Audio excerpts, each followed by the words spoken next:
ce que je vais vous présenter, c'est l'importance de prendre la mesure qu'il y a un pas de temps minimum et que oui, si on voudrait aller vite, il faut quand même, mine de rien, prendre le temps nécessaire de bien poser notre cap, parce qu'on va le définir pour les 6 ans à venir. Ce petit calendrier, pas pour que vous reteniez par cœur toutes les dates, non, loin de là. C'est juste pour que vous compreniez bien que là, on vient de terminer notre première phase autour du partage de la vision et la construction de la stratégie. Et que ça s'est construit, comme vous voyez, il y a un côté national, côté local. Et c'est ça qui est, qu'il faut noter, qui est vraiment réjouissant, c'est c'est un travail de co-construction.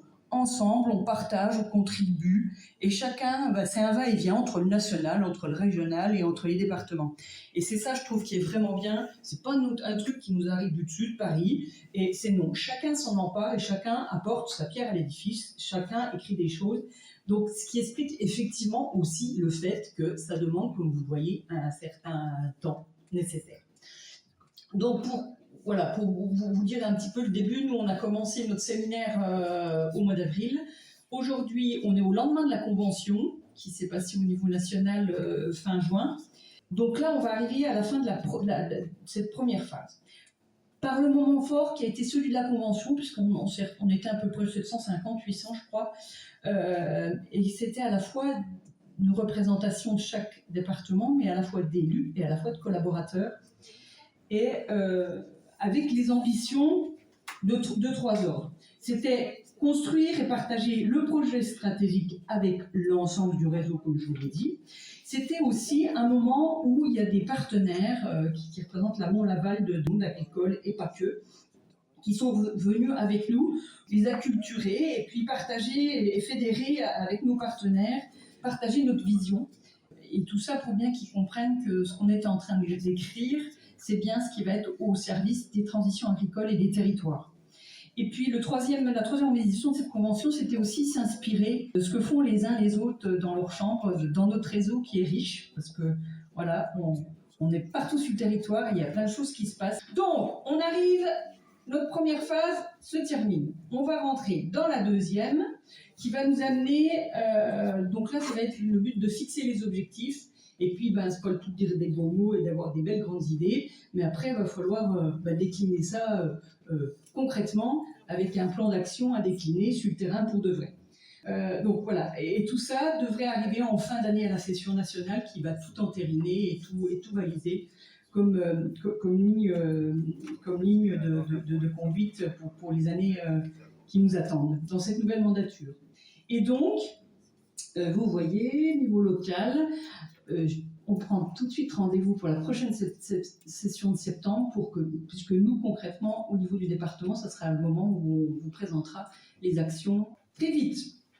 À l'heure actuelle, donc c'est pas encore complètement terminé, mais voilà, ce qui est important à retenir, c'est qu'au niveau national, plan stratégique national, il y a 3 grands axes qui sont sortis. Au cœur du réacteur, c'est bien l'agriculteur et son exploitation. Donc, comment on sécurise les projets des agriculteurs. Le deuxième axe, c'est tout ce qui est autour de la création de valeur. Et on place là, du coup, l'exploitation dans son environnement, dans son territoire et dans ses filières. Mais pour arriver aux axes 1 et aux axes 2, il nous faut aussi la Chambre qui soit bien là en tant qu'accompagnateur. Et donc, tout ça pour avoir un réseau qui soit connu, reconnu, et puis accompagner au mieux nos agriculteurs. Juste un point par rapport à la convention, le travail qui a été fait avant la convention avec les commissions, il manque un objectif là dans l'axe 2, il manque des actions qui sont menées par les chambres d'agriculture sur la gestion durable de la forêt et les haies. Il y a un objectif particulier là-dessus. Voilà, c'était pour retenir les 3 axes. Et du coup là, on va arriver et on va terminer avec nous. Suite à notre séminaire du mois d'avril, concrètement, nous, on a fait ressortir 5 orientations stratégiques pour le nouveau mandat. Alors, vous avez tous eu une belle image parce que vous avez été sages. Voilà, s'il y a un seul truc à retenir, c'est ça. Voilà, un petit pense-bête, vous pouvez l'emmener partout avec vous, c'est bien. Donc, Au séminaire, bon alors ce qui est aussi intéressant, c'est que c'est un travail aussi élu-collaborateur. Les élus, je vous rappelle, ils sont là pour fixer le cap et puis la stratégie. Et puis nous, les collaborateurs, eh ben, on éclaire tout ça pour la mise en œuvre et on essaye d'en faire d'imaginer des déclinaisons opérationnelles. Donc, nous, au niveau du département, 5 grandes orientations. Tout ça, c'est pour qu'ensemble, on relève les défis de l'accompagnement de la transition de l'agriculture et des territoires grâce à une chambre qui soit connue, qui soit référente et qui soit performante. Donc, nos 5 orientations, il y en a une, voilà, on retrouve au cœur du réacteur notre agriculteur, l'entrepreneur, pour l'accompagner dans la vie de son entreprise, le renforcer dans sa posture et dans son activité au quotidien. Donc, c'est ce qu'on a appelé entrepreneur, renforcer l'agriculteur dans son rôle de chef d'entreprise. Deuxième point, c'est autour de l'attractivité. À l'heure où on est dans le défi de renouvellement des générations, donc ça nous semblait important, parce que je vous rappelle, c'est par ordre de priorité qu'on les a mis. Donc voilà, c'est pas le tout, mais faut penser à demain, à la relève. Et donc, ça va être une de nos orientations importantes. En troisième position, on retrouve notre territoire, on fait partie d'un tout. Et ancrer l'agriculture et la forêt au cœur des décisions de nos territoires. Pas travailler tout seul dans nos coins, mais bien avec le monde qui nous entoure, qui n'est pas que agricole. Donc ça c'est une de nos grandes orientations aussi. On a tout un travail de fond à faire par rapport aux transitions. Pour adapter nos systèmes, alors que ce soit les transitions au niveau climatique, au niveau économique, au niveau sociétal, j'en passe, c'est des meilleurs. Mais c'est vraiment, l'idée, c'est vraiment que la Chambre, on soit là pour accompagner dans ces périodes pas faciles les agriculteurs.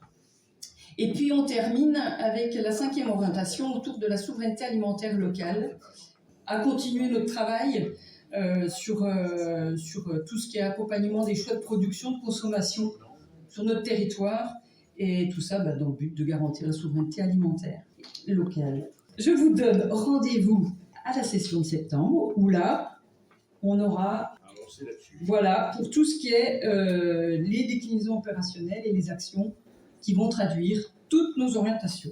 Voilà, merci.